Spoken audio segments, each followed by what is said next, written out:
Hello, at 1,000 subscribers, I will make a special series of stories for you. At noon, the town of Dry Creek looked bleached sunlight, hammered the clapboard storefronts, until the white paint turned hard and bright as bone. The wind pushed dust along the main street in low, stubborn waves, and the heat made a shimmer over. The horse trough like a dream. Someone had almost believed Clara. Malone stepped off the stagecoach with a stiff spine and a face that told strangers to mind their eyes.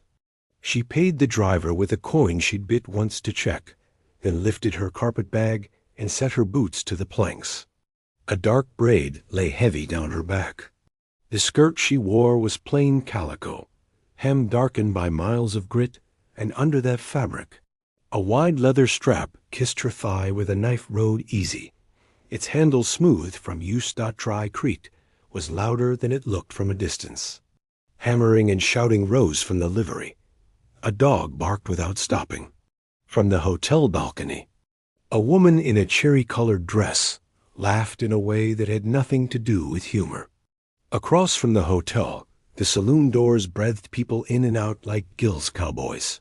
Drummers, mine hands come down from the hills to trade dust for whiskey. Clara took all of it in with fast eyes and turned straight for the saloon. She hated walking into a room full of men who thought they owned the air. But saloons were where the talk lived, and talk was what she needed. The man she was looking for enjoyed talk almost as much as he enjoyed taking what wasn't his dock. The sign over the door said the Red J, letters hand-painted in a proud loop. Inside it smelled of spilled beer, lamp oil, card smoke, and raw wool. For men who spent more time with their horses than with soapsuds. Piano notes stumbled and then caught themselves. Someone was practicing scales with a patience that made Clara think of hunger. The bar itself was long and polished to a dull shine. Behind it, a mirror carried the whole room in its silvered back. Like a bad memory. Heads turned. They always did. Clara didn't slow or smile. She went to the bar and set her bag on the footrail where she could feel it with the toe of her boot. "What'll it be?" the bartender asked. He had a chest like a hay bale and a scar that cut across his lip in a white strap. He polished a glass that didn't need polishing and made a ceremony of it. "Water," she said. "Cold as you got." He raised an eyebrow. "Just enough to count. From the pump out back, or the barrel that pretends to be better than the pump?" "Barrel," she said. "And a slice of lemon, if you got it." "We got it," he lied, and when he set down the glass, a pale lemon coin floated on the surface like it was daring the heat to come closer. Clara drank and let the room settle around her. 3 card tables in the mill held games of their own weather systems. A man in a velvet waistcoat kept winning small pots by folding bigger hands than anyone else could spot. A boy no older than 16 leaned against the piano and watched the players the way a coyote watches calves. Women in good dresses drifted through with trays and tight smiles. One eye on tips, the other on the door. A barrel stove stood cold, now but scarred black by winters that had taught Dry Creek the meaning of close company. The bartender, his name, she saw now, was painted on a little sign. Lucky Finch leaned in. "You look like you come here for more than lemon water." "I came for a man who signs papers with other people's names," Clara said. "Goes by Silas Devereaux when the light's kind to him. Mr. D when it isn't. He's got a taste for other people's land." Lucky grunted. "You from one of those other people?" "Malone," she said. "I had a father who knew, where every spring on our land ran, and a mother who could pick out a calf by bellow. Now I got a piece of paper that says the Malones never existed. And yet here you are," Lucky said, weighing her with his eyes the way a smith weighs a hammer. "You carrying proof we're meant to believe, Miss Malone." Clara let a pause. "Do the work." She didn't look down at her bodice, where the sewn pocket lay between stays, or at her boot, where another pouch hugged the inside of her ankle. She took another drink, met his gaze, and watched his interest become respect when she refused to blink. "Word is," Lucky went on, "Mr. D has a friend with a desk at the courthouse. Word also says Mr. D prefers the back room at the Red J to any government office. Cards and Company loosen his hand when a pen won't. He's been in and out these last 2 weeks, but not today. You may be early." "I don't mind early," Clara said. "Early is an advantage," someone shouted at the far table. A chair scraped hard. The piano player stopped mid-scale. Clara turned just enough to see a big-shouldered drover standing, red-faced. His mustache looked like 2 unfortunate rats had chosen his lip for a grave. Across from him sat a thin gambler with a chapel-black suit and hands that never stopped moving. The slim man smiled at the top of his face, but not the bottom. "You?" "Shorted the pot," the drover snarled. "You palmed a card." The gambler tapped the table with 2 fingers, light and quick. "Sir, if I palmed anything, it isn't in this hand, and I don't collect for the pot by stealing from it." "We can count, if you can. But if what you want is the park where men stand up and make a show," he rose, "we can accommodate that as well." The drover reached for his gun, and Clara's body moved before her thinking caught up. She stepped, not away, but into the line where the mirror would have been a witness, and the ricochet would have made the story longer. The drover was slow, used to pulling only when a cow broke fence. The gambler didn't reach for steel at all. He reached for the drover's shoulder and spun him just enough that the man's own elbow banged his pistol back into the holster. The crowd exhaled as if someone had cut a rope they didn't know was around their neck. Lucky kept one hand under the bar. "I got no patience for holes in my ceiling," he said conversationally. "This town leaks enough already."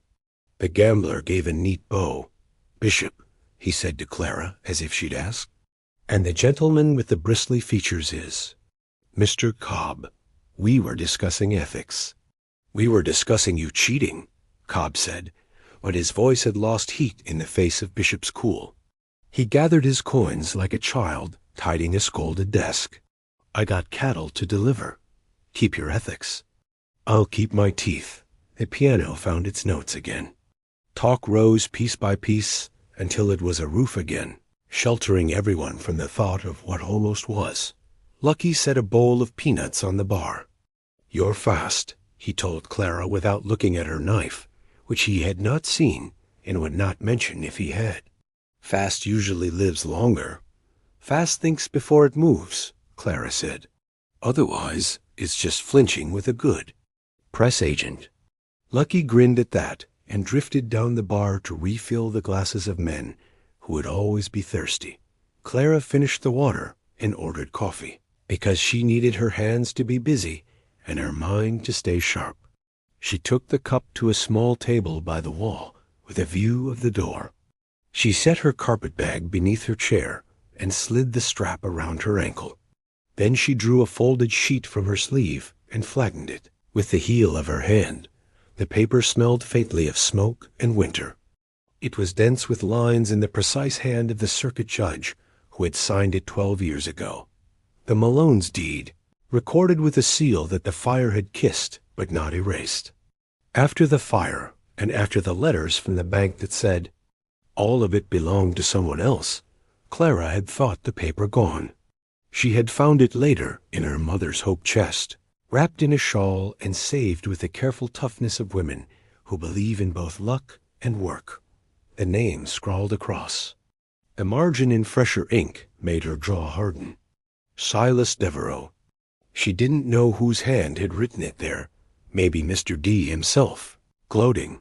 Maybe the courthouse clerk who took bribes with one hand and wrote reminders with the other. But the ink was Mr. D's shadow, and a shadow meant a body near enough to cast it. She didn't trust paper to save anything by itself. Paper could be burned, stolen, laughed at. She trusted people. Not often, but when a person chose to stand, that meant more than a clerk's stamp. She was here for a man to put. his own voice to what he'd done. And then she would choose what justice looked like. "Miss," said a voice from her left. The boy who had leaned on the piano stood there, hat in hand. He had the jittery grace of someone who had learned to move while bracing for a kick. "I run errands for folks." "I can run one for you. What makes you think I have errands?" Clara asked, not unkindly. The boy eyed the folded deed. "Folks with paper always got errands. What's your name?" "Teague." "Teague, I need to know when Silas Devereaux steps into this room. Not the courthouse, not the bank. This room." Teague's mouth twitched into a brief smile, like clouds parting. "That one won't be hard to watch. He's got a mustache that could shelter 2 families." Clara almost smiled back. "You find him. You tell Lucky first. Then you tell me. You'll have $2 for your trouble." Teague's eyes widened. "2? 2, Clara said. "1 when you see him. 1 when you lead him to me. Don't follow him alone." Teague nodded so hard his hat nearly flew, then caught himself and tried to look casual, which made him look like a foal pretending to be a horse. He slid away among the tables. Clara watched the door and let the coffee go cool. She gave herself small tasks to keep the waiting from turning into drift. Count the men wearing spurs. 8. The ones who had their backs to the wall. 5. The one with the deputy's star. Scratched thin by a file. 1. And he kept his left hand on his belly as if holding in truth. She watched the second-story balcony that wrapped the saloon like a feeder box and saw the madam, Leila Larkin, lean out and survey her house with a general's eye. Leila's dress was the color of overripe plums, and her diamonds looked like good glass. Their eyes met for a second, and that was enough to exchange a whole conversation. "I see you. I won't interfere. Don't bring fire unless you plan to put it out." Clara had brought fire before. She had put it out. The day levered itself toward afternoon. Shadow shortened, reached again the other way. A new breeze came down off the high country, tasting of pine sap and leftover snow. When the door opened, it carried that clean edge. With it, cutting the room just for a moment, he stepped through on that wind. He might have been any trail hand, but something about him collected the light the way a lantern collects moths. He was tall without showing it off. His hat sat low enough to shade his eyes, but in the shadow, they didn't look wary or mean. They looked patient, like he knew most things came to a man who didn't push. Dust lay soft on his boots and the cuff of his coat, and the coat itself had been mended by hands that knew how to make a scene hold without making a song about it. He carried no badge, no brand-new gun polished like a promise. The metal at his hip had seen use and care and time.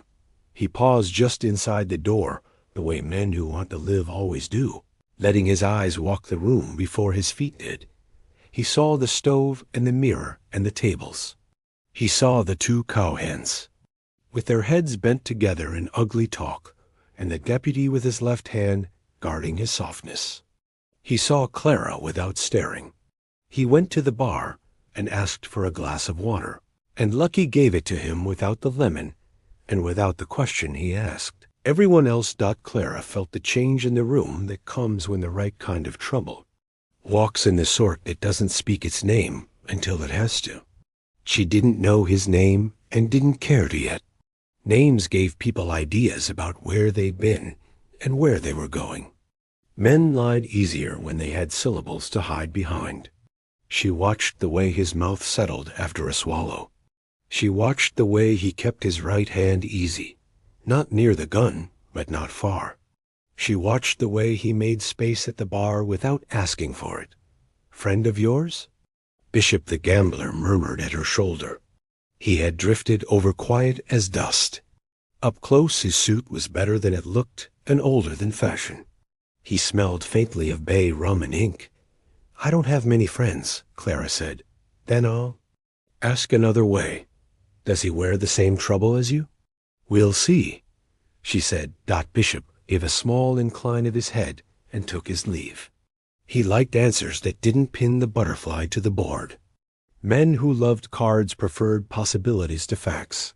Lila Larkin came down the stairs, her plum dress sweeping like a tide that decided it was a river. Men moved aside for her without knowing why. She had that same soldier's gaze that had passed. Between her and Clara, the newcomer turned just enough to acknowledge Lila without falling into orbit. "Ma'am," he said. His voice had gravel in it, but the kind that had been washed in a stream, rounded and smooth. "Welcome to the Red Jay," Lila said. "We got what you want, if you know what that is." "I want a room to sleep and work." "I can do when I'm awake," he said. "Coffee, if it's friendly. Quiet, if it can be bought." "Quiet costs more than whiskey," Lila told him, amused. "But if you make trouble walk around you instead of through, we might do business." He nodded. "Fair." Clara watched the exchange with something like relief she couldn't justify.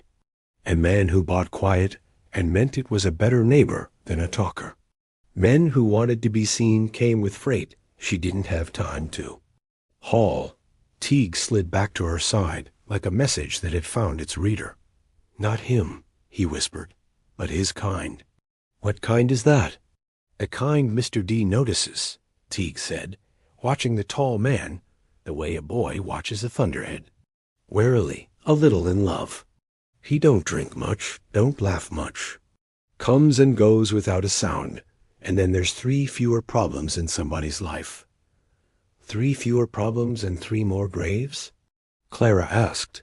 Teague considered, trying to balance what? He'd heard with what he'd imagined. "Sometimes," he said, "sometimes it's just a door that won't open no more for the wrong person." Clara sipped coffee that had turned mean. She set the cup down and stood. The tall man had taken a chair at the far end of the bar, where the mirror's edge cut him in half a man and his reverse. He faced the room without turning his head, a trick Clara knew and respected. She crossed the floor with her shoulders loose and her steps measured. When she drew near, he looked up. His eyes were the color of watered whiskey and clear as the first day after rain. They didn't fix on her mouth or her hair. They took in her hands, the way she carried her weight, the way she left her right side unencumbered. "Afternoon," he said. "Afternoon," Clara answered. "You new to Dry Creek. You're observant. Only with new things," he said. "Old things don't change enough to be worth the work." She let that sit. "You got a name?" "I do." He didn't offer it. She almost smiled. "I'm looking for a man calls himself Silas Devereaux. That a question?" "It's a statement of intention," she said. "The question is whether." "You've seen him." "I've seen men who wanted to be him," he said. "Never been impressed by that kind. They spend their luck like a drunk spends his wages. It's loud, and it ends, and then they wonder what happened." Clara studied him. "You talk like you know when things end." "Everything ends," he said, and the words were plain enough that they didn't feel like philosophy. "Some of it ends cleaner if you start right." "Start right," she echoed, thinking of a deed folded in a woman's hope chest. Thinking of fire and the way it eats what's left if you let it. He glanced at her carpetbag, hooked to her ankle by a strap. Without prying, he had guessed the shape of her care. "You plan to be here when Mr. Devereaux walks in?" "I plan to be the reason he walks out differently than he walked in," she said. He tipped his hat a fraction, not mocking. "Good plan." "Yours?" "Mine's to drink my water and offer my services if a job shows its face." "What sort of services?" "The kind that makes noisy men quiet," he said. "Sometimes for a day, sometimes for longer." Clara took the measure of him again, adding and subtracting until the sum looked like something she might use. She didn't hire easy. She hired as if she were buying back time. "You got a price?" "Always," he said. "But I don't talk numbers until I'm sure of the people I'm counting with." Fair, she thought, and wise. Fair and wise got men old, and old was a rare luxury in the West. The door swung again. Heat shoved its way in, followed by three. Men in city suits cut to make them look like money, even when their boothiels said mud. The one in the middle had a mustache broad enough to shade a scandal, and his waistcoat strained at the buttons as if it were putting up with an old lie. He carried himself like a man who had learned to step over sleeping dogs and living laws with the same careful cheer. Teague's breath hitched beside Clara. "That's him," he breathed, as proud as if he'd laid a trap and found a bear caught. Exactly where he wanted it. Silas Devereaux smiled at the room as if it had been expecting him, and hung his hat on a peg that had belonged to better men. His eyes swept the saloon and walked right past Clara at first, because men like him didn't see trouble until it made them. Then his gaze slid back, and she watched it sharpen and soften in the same beat, the way a butcher's blade gleams. Right before it cuts, or before it's set back on the block, Clara didn't stand. She didn't drop her eyes either. She let Silas Devereaux's attention land and stay, and learn the feel of being looked at by someone who would not beg. Beside her, the tall cowboy set his empty glass on the bar with a quiet sound that still reached her through the noise. He didn't move to stand or to intervene. He simply adjusted the brim of his hat so his eyes were clear. Their eyes met for the first time, then not because of Silas, but in spite of him, as if the room had narrowed to a line drawn between two people who understood the same rules without. Signing a contract. Clara knew in that instant that this man wasn't ordinary, and she knew the afternoon had stopped being patient. Silas Devereaux came in with noon on his shoulders, and two men at his flanks who had the look of hired decisions. His mustache was as grand as rumor promised, his vest a shade darker than his moneyed smile. He tipped his hat to Lila Larkin as if they shared an old joke, and to Lucky Finch as if the bar belonged to him on alternate days. "Mr. Devereaux," Lila said, voice smooth as a fresh-cut card, "we have a table saved for men who keep their accounts balanced. I prefer rooms." Silas replied, "Tables are for folks who need luck. I bring my own." His eyes went prowling and snagged briefly on Clara before he looked away like a man stepping over a coil of rope he didn't trust. Clara did not stand. She let him feel the weight of her not moving. Bishop, already rebuilding a game at the back table, watched the room through the shine on a polished coin. Teague faded into the piano's shadow and tried to look like part of the woodwork. The tall cowboy stayed where he was at the bar, hat settled, hands easy. If danger were a pond, he was the flat stone that could skip it. Silas took the back room without asking. The door was a thick plank with hinges built to hold secrets. Lucky slid a glance toward Clara. She shook her head once, no rush. She wanted Silas seated, comfortable, anchored to place. Men spoke truer when they felt immovable. For an hour, the Red Jay breathed in its usual rhythm piano scales, coins, the small rattle of glasses. Once, the back room door cracked, and a breeze of cigar smoke rolled out, carrying the sound of men who were sure the world would keep their voices safe. A silver laugh surfaced, briefly Lila's, and then sank again. Clara waited until her coffee became mud, and then a map of dry banks at the bottom of a cup. When she rose, the cowboy's eyes moved to her, and then away, not following with his body, but adjusting some private math. She crossed to Lucky. "Open the door," she said. "Open your hand first," Lucky said. "Let me see if you're going in with a card worth playing." Clara slid the folded deed across the bar, her palm still on it so he couldn't lift it up, only read the top lines. His eyes clicked side to side and then up to hers. "All right," he said. "Back room's yours to push into, so long as you're the one who pulls yourself back out."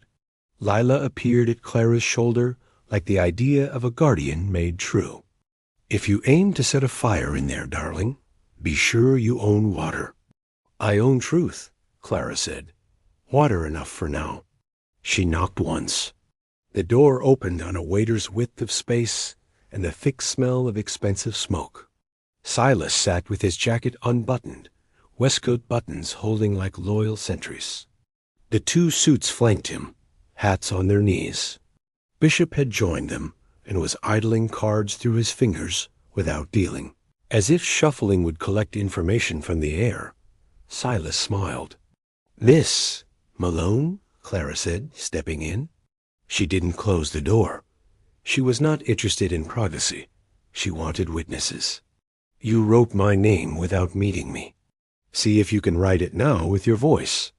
"Ah," Silas said softly, as if he'd received a fond letter. "Paper troubles. Land troubles," she corrected. "Your paper, my land." He gestured toward a chair. Clara remained standing. Bishop lifted his eyes to the door open, the hinges, edge visible, and to the tall cowboy, now leaning an elbow on the bar, within clear sight of anyone who cared to notice. Silas steepled his fingers. "Miss Malone, this territory was built on deeds and deals. I buy, I sell. What's the word? Consolidate.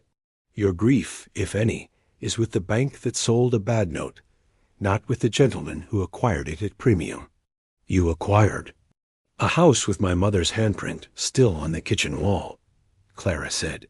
"You acquired a pasture with my father's boot buried heel-deep by the south gate. You acquired lies. The note was forged. The seal was mimicked. Your clerk has tired eyes and an expensive habit." One of Silas's men reacted to that, not with surprise, but with the romance of a flinch. Silas didn't look at him. "You have proof?" Clara laid the deed on the table in a way that let everyone see it and no one touch it. The embossed seal caught a thread of afternoon. Original recording, 12 years. Survived a fire. The judge who signed it is 2 counties east, still breathing. I can bring him west again to breathe here, if it pleases him. Silas's smile thinned. "What it pleases judges to do can be altered by weather, Miss Malone. My weather is generous." "Your weather comes with a bill at the end," Clara said. "I prefer seasons that follow rules." Bishop's cards made a soft hush. "Silas," he said mildly, "if the lady's deed holds, your purchase is what's the word?" "Premature." "Bishop," Silas said, orning tucked into the name like a pin under cloth, "you deal cards. You don't deal law." "I deal odds," Bishop replied. "Odds say a woman who walks into a room like this and keeps the door open has more behind her than paper." Silas laughed, and it was not a kind sound. "Miss Malone, you come in here. You break my day with your sad little history and your stubborn little ink." "It's not little," Clara said, and now she leaned in just enough that the suits caught a whiff of iron under her voice. "It's not sad. It's not yours." The deputy with the filed star chose that moment to push into the doorway. The star on his vest winked like something that had been polished thin. "Disturbance?" He asked nobody and everybody. "Go polish your tin somewhere else." Lucky called from the bar before anyone inside could answer. "Back rooms for conversations that aren't your jurisdiction." "Everything's my jurisdiction," the deputy said with the big lie of small men. He tried to shoulder inside. The cowboy lifted a hand, not touching, just filling the door with a shape that suggested future difficulty. The deputy swallowed whatever he'd been planning to spit. "Just checking," he muttered, retreating half a pace, then 2. Silas kept his eyes on Clara. "You brought half the town to listen," he said. "And for what? A show? You can't win a thing in here with witness alone." "No," she said. "But you can lose something. Dignity, privacy, fear. I came to strip you of those things before we talk about land." His smile collapsed and rebuilt itself into something plainer. "What do you want, Miss Malone?" "Your admission," she said, "that you used a forged note to steal what was not yours. Then you will write a letter transferring title back to me, and you will take your weather elsewhere." Silas laughed again. This time the sound stumbled. "And if I refuse?" "Then you will make a mistake," Clara said, "and the man at the bar will be paid to turn your mistake into a lesson." Silas finally looked up at the cowboy. The cowboy did not change expression. Neither did his hands, which was notable. Silas's eyes came back to Clara. He weighed her as if she were ore, and he the assay office. "You think you can frighten me with a hired gun?" "I think guns are a language you speak," Clara said. "I prefer other tongues." "But I'm bilingual." Bishop's coin flashed and vanished. Leela's silhouette moved across the glass of the backroom mirror like a storm cloud thinking about rain. Lucky polished a glass too fast and set it down too hard. The room felt like a match head. Silas stood. It startled his suits, who took half a second longer than dignity to stand with him. "I admire nerve," he said. "Truly. Come see me tomorrow morning at the courthouse, Miss Malone. Bring your paper, bring your threat. We'll see if the judge breathes west, as you say, or we'll see who runs out of breath first." He tipped his hat not to her, but to the future he believed he could purchase, then shouldered past the cowboy, who moved only enough to make moving through him the least smart option. When the door swung shut on Silas and his men, the back room exhaled. Bishop fanned his cards into a slow waterfall. "Odds just lengthened," he murmured. "Not against you, Miss Malone. Against peace." "Peace was never in the deck," Clara said. She gathered her bead and slid it back into her sleeve. She turned to go. "Miss," Bishop said, "men like Silas don't go to courthouses to seek judgments. They go to give them." "I know," Clara said. "That's why I'll be early." She stepped back into the main room. The cowboy had returned to his place at the bar, but his body had shifted 2 inches toward the door, the way a compass needle learns the north of a room. Teague popped up out of nowhere. "He's headed to the telegraph," the boy hissed. "Saw him look that way when he left. He likes to send rope ahead, so it's waiting to hang folks when they arrive." "Good," Clara said. "We'll cut it." She needed air that hadn't been breathed by other people first. The saloon's second-floor balcony made a narrow ring of shade over the street. She took the stairs and found the western rail, sunlight pooling on the planks, a breeze slipping its hand into her hair and letting it go. Below, Dry Creek was doing its stubborn chores. Across the way, a farrier worked a shoe while a horse leaned its head against his shoulder like a question. Women carried baskets with the quiet heroism of those who make whole towns without applause. A broom swept the Red Jay's stoop like it had taken an oath. "You made him look smaller," a voice said behind her. She didn't turn all the way. "He liked looking big." "He paid for it," the cowboy said, coming to stand at the rail. 2 feet of polite space between them.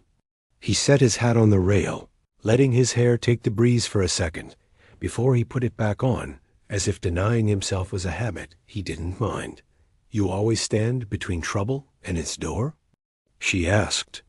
"Only when the door is mine." He nodded toward the saloon. "And when it's not, if I'm invited." "I didn't invite you," she said. "You pointed me at a mistake and promised pay if I had to fix it," he said. "That's close." She let out a breath she hadn't meant to keep. "You talk like a man who knows the price of things." "I try to." He looked past her, past the street.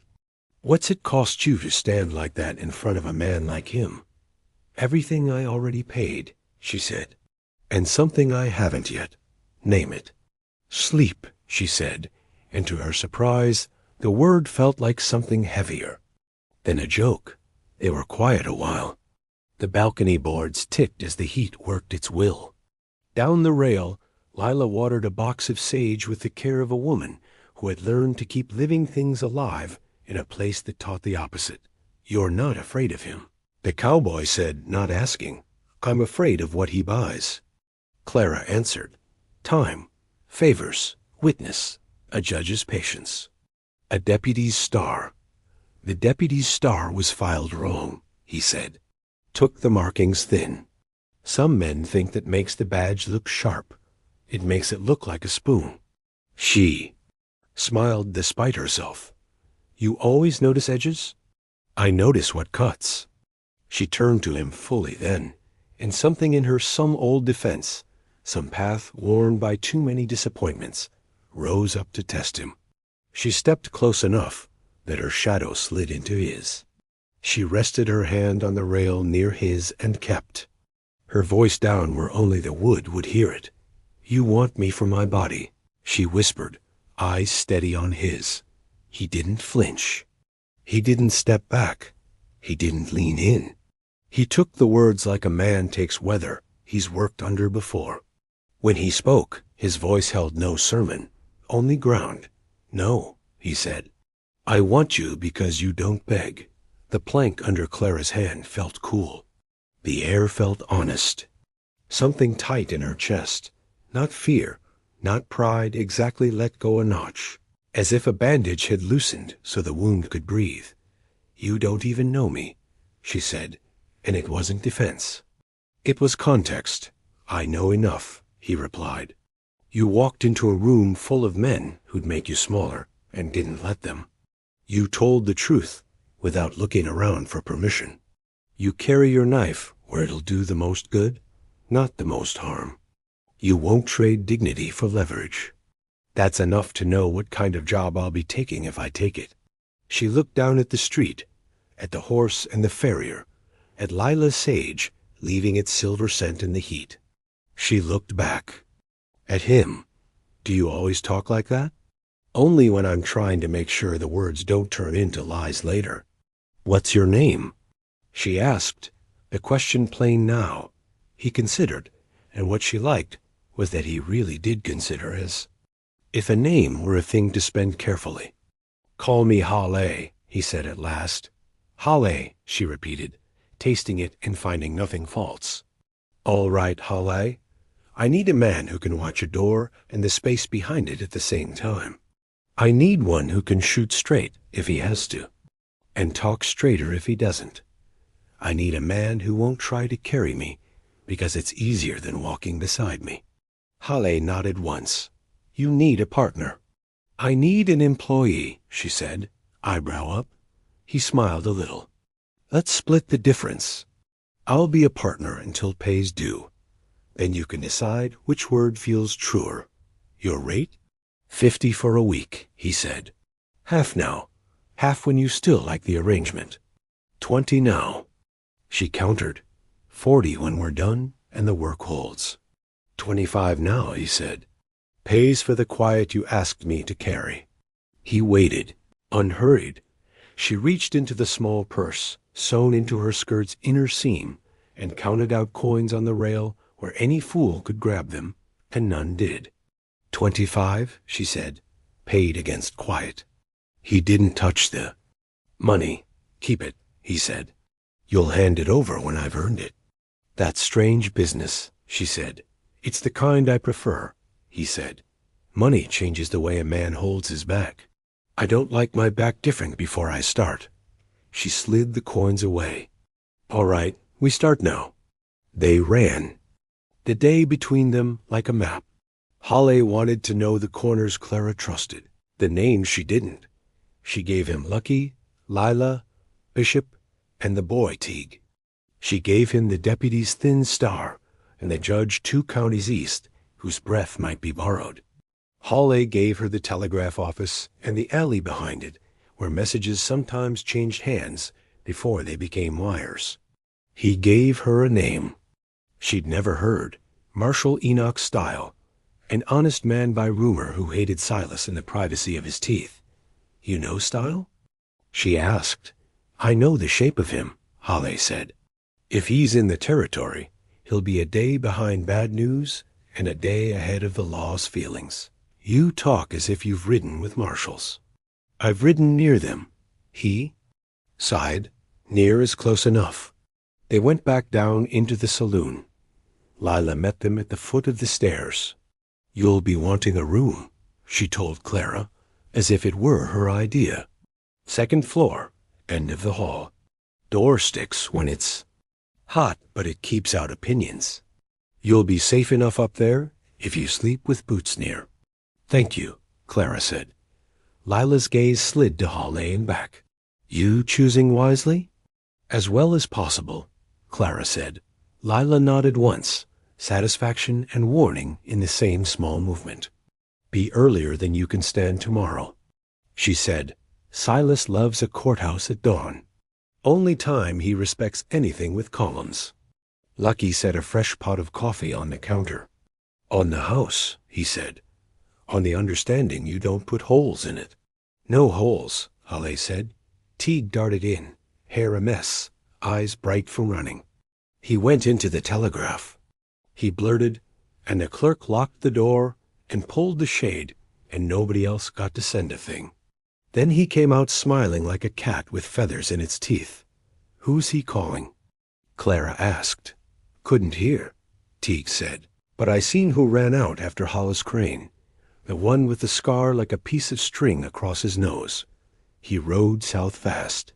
Hollis works for a man named Pike, Bishop added, materializing as if Teague had said his name to a mirror. Pike keeps a camp near the old copper pit. His men are the sort who spell contract with a knife. Silas will want a crowd at the courthouse, Holly said. Not to shoot, to stand. Bodies make pressure. Judges feel pressure like knees. Clara gathered her bag. Then we'll bring our own bodies, she said. Ones with spines. Careful who you recruit, Lila murmured.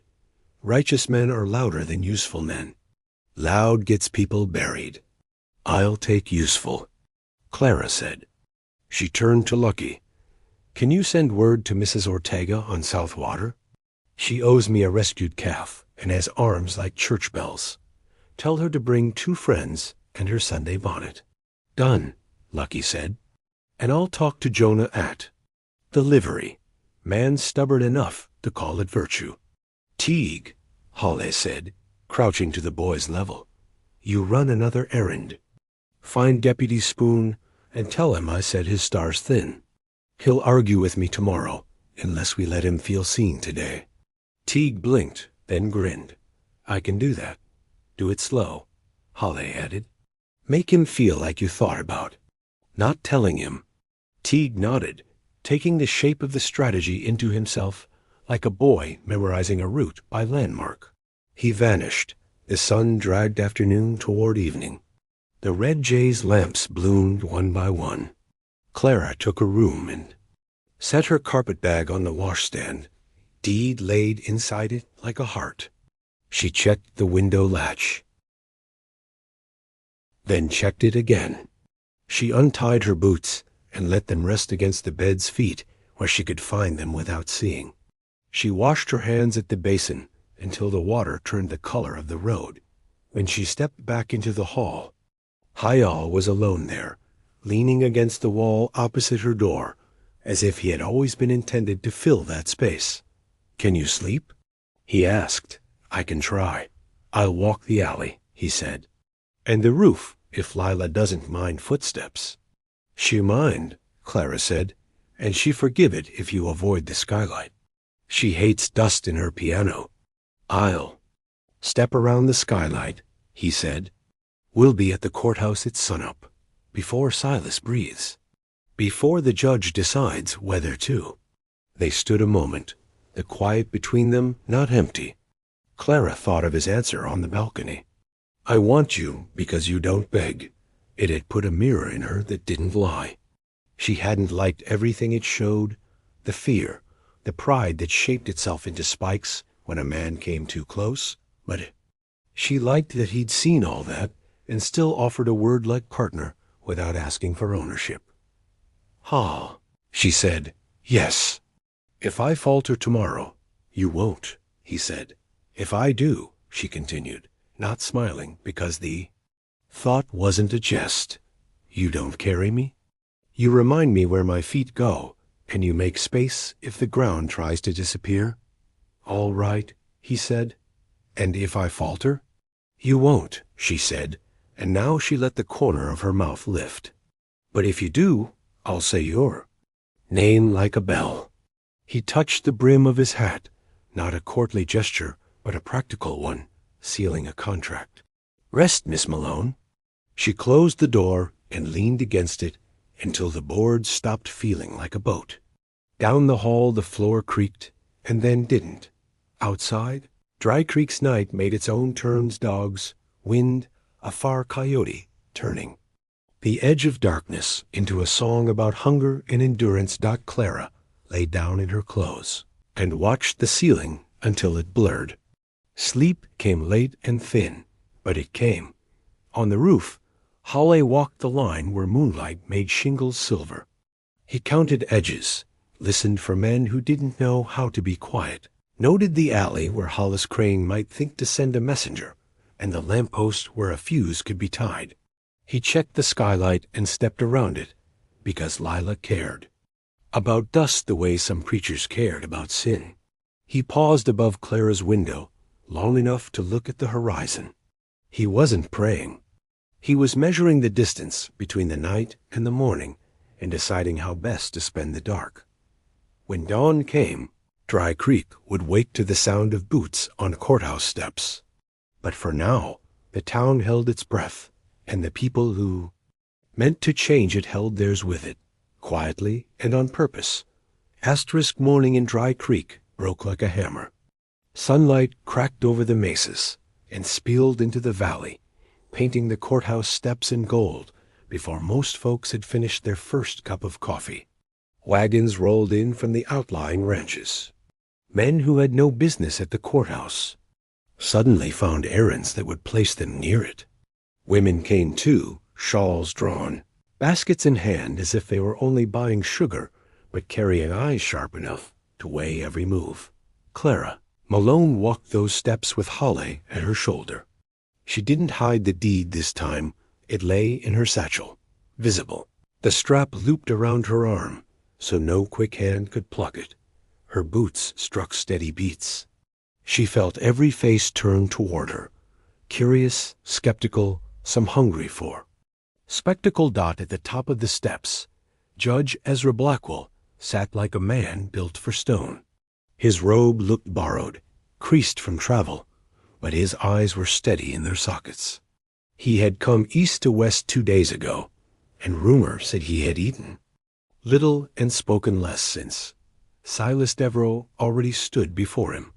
He had chosen his place with care, one hand resting on the shoulder of a deputy whose star gleamed too thin, the other hand spread across a folder of papers that looked as official as a Sunday sermon.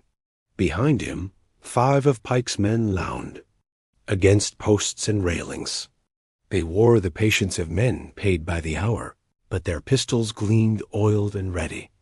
The air was thick with something more than heat.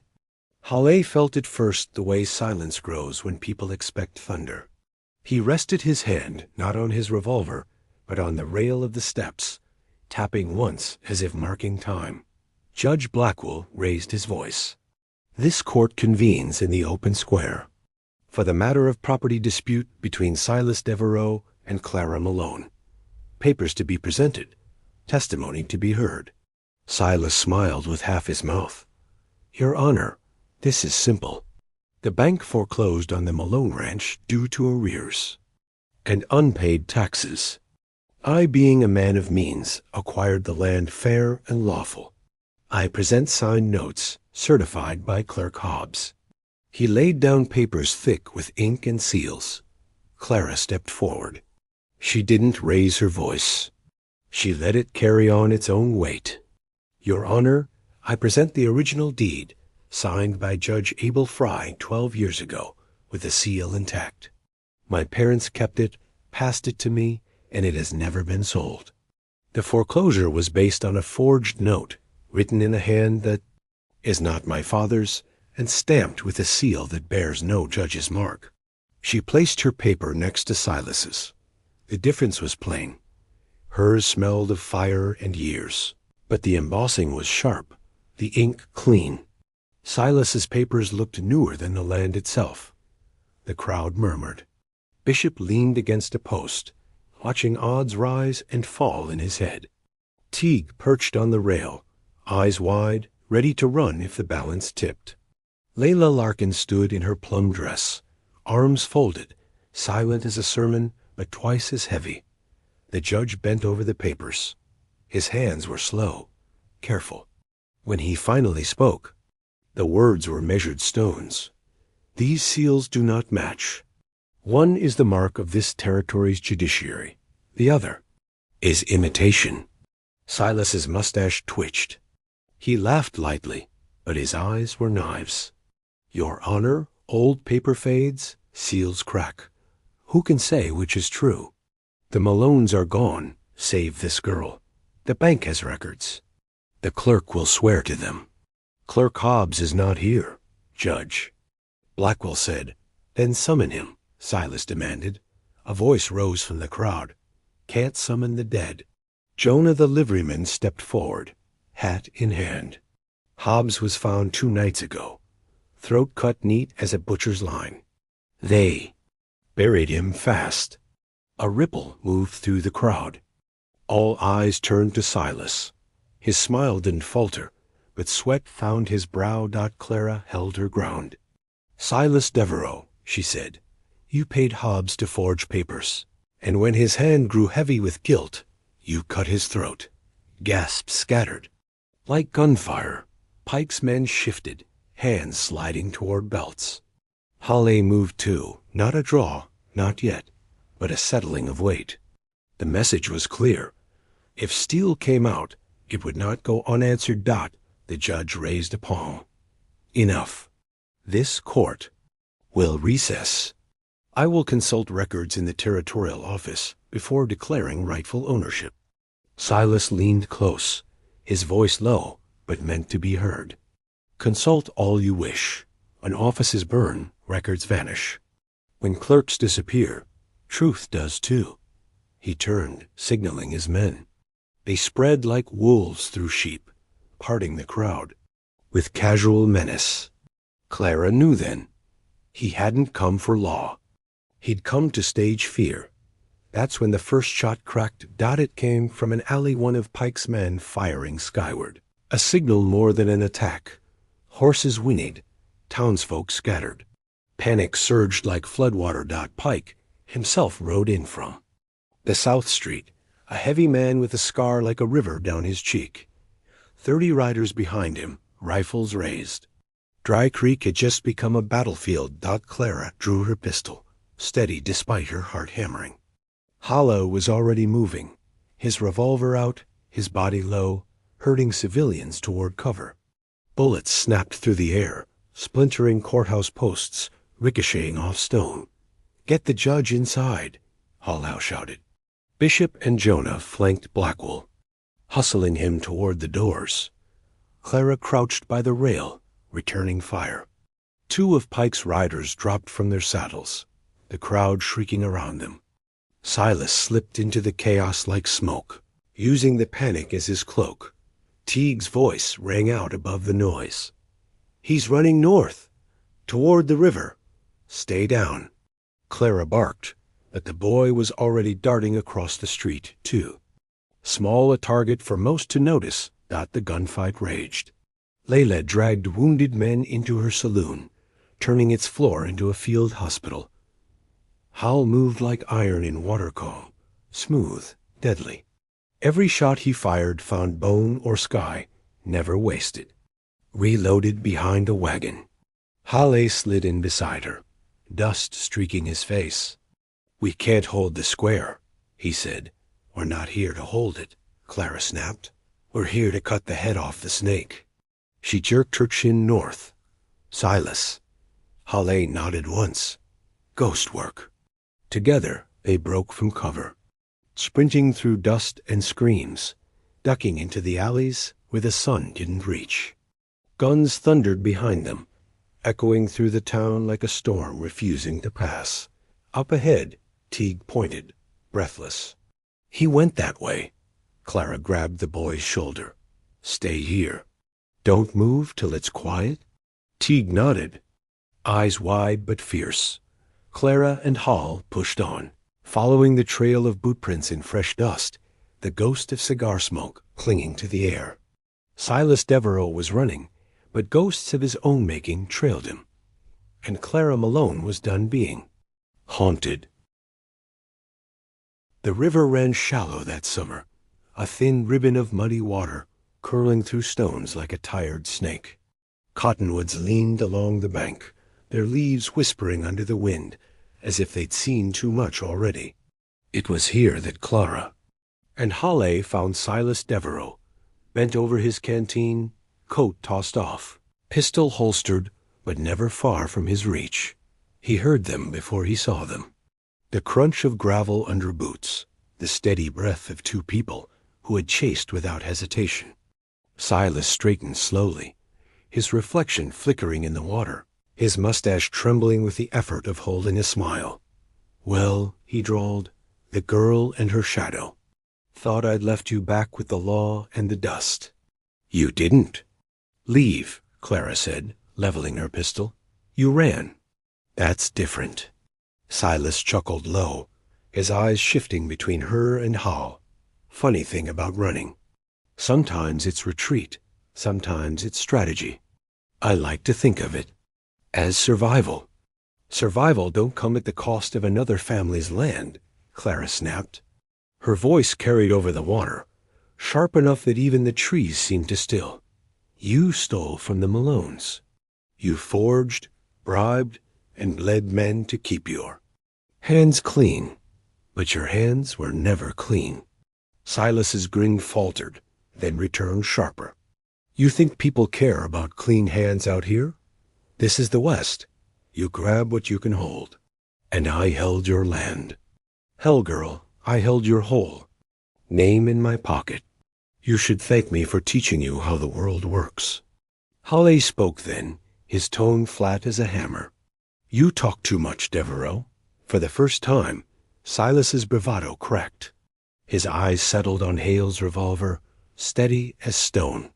"You think you'll be the one to end me, cowboy? You don't even know who I am." "I know enough," Halle said. "You're a man who thinks other folks' sweat belongs to you. And men like you end one of two ways: buried in ground they don't own, or running until their shadow eats them." Silas's hand twitched toward his pistol. Clara's finger tightened, but instead of drawing, Silas laughed a hollow, broken sound. "Listen to yourselves. Saints in boots, heroes with guns. You want me dead? Fine. But killing me won't give you back the ranch, Miss Malone. Papers burn, judges bend, and graves don't grow crops." Clara stepped closer, her pistol unwavering. "Maybe not, but it'll give me back my name." The standoff stretched like a drawn bowstring. Wind rattled the leaves. The river burbled, small and mocking dot then. With the suddenness of a rattlesnake strike, Silas lunged for his gun. The world split into thunder. Hale's revolver barked once. Clara's fired a breath later. Silas staggered, eyes wide, disbelief etched across his face like the last line of a bad poem. He fell backward into the river, the water closing over him without ceremony.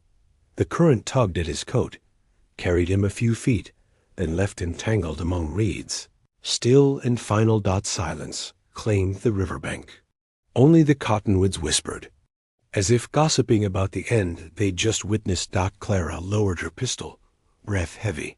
She looked at Halle. Would have been enough for me to take him to court, to see him admit it. Halle reloaded slowly, eyes on the water. Men like him don't admit anything. They only stop when the world stops them. Clara nodded, swallowing hard. Then I suppose the world just did. They left Silas where he lay. The river would bury him deeper than any gravedigger could. Back in Dry Creek, the gunfight had ended. Pike's men scattered when their leader saw Silas never returned. Some townsfolk had bled, Some had stood taller than they thought possible. Judge Blackwell, shaken but resolute, declared the Malone deed valid. The ranch was hers again, by law and by survival. When the crowd gathered around her, Clara didn't smile, didn't preen. She simply held up the paper and said, "This is mine. It always was. And I won't beg anyone to believe it." The cheer that followed wasn't wild. It was firm, grounded, like the sound of boots marching on solid ground. That night, Clara stood on the porch of Lila's saloon, the deed tucked safe inside her coat. Halle leaned against the post beside, her hat tipped back, eyes fixed on the stars. "You could ride on," she said softly. "Head east, head south. You don't owe me." "I don't stay for debts," he said, the same words he'd spoken once before. "I stay for people who don't bow to the world, folks who fight back." Clara looked at him, and for the first time in years, she smiled a smile that wasn't armor. "Guess that means you're riding with me?" He tipped his hat. "Yes, it does." They rode out at dawn, two figures cutting across the endless plains, not as beggar and protector, not as body and desire, but as equals dot in the Wild West. That was rarer than gold and worth more than blood. And so the legend began. A woman who wouldn't beg, and a cowboy who wanted nothing but her fire.